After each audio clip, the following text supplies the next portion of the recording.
Mirëmbrëma të gjithëve, ju uroj mirëseardhje. Ky është edicioni qendror i lajmeve në Report Televizion. Do të përcjellim ngjarjet dhe zhvillimet e ditës përgatitur nga Departamenti i Informacionit, si gjithmonë fillimisht me titujt kryesor.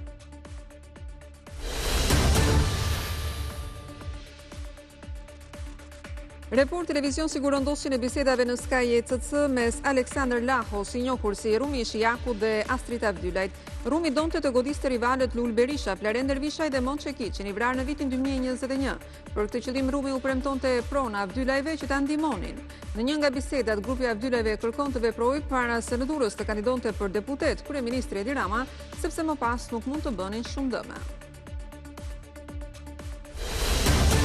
Të jashtëzakonshme që bën në një kohë kur kryebashkiaku Velia i mbahet në burg pa gjyq, i quajti kryeministri Edi Rama zgjedhjet e 9 nëntorit në Tiranë. Ai tha se megjithatë kryeqytetasi dua një kryebashkiak në krye të punëve, teksa kishte kandidaten Ogerta Manastirliu. Në episodin e ditë të parë të podcastit flasim për këtë sezon.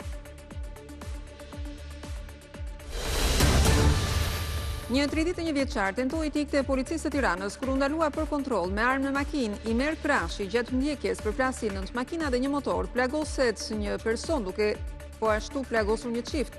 Krashi dyshohet se ishte pjesë e Marklen Hakës së bandës së Nikës.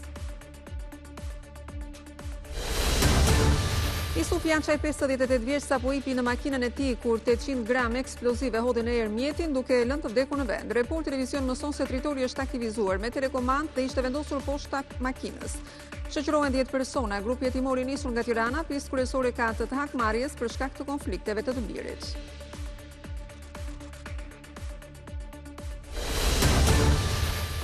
Pushteti vendor po mbledh më shumë para se në vitin e kaluar. Sipas të dhënave të Ministrisë së Financave, në 8 muajt e këtij viti bashkitë mlodhen 22.7 milionë euro, më pak se vjet. Probleme edhe në realizimin e investimeve. Qeveria parashikon që brenda 2027-s të bëhet një ndarje re territoriale.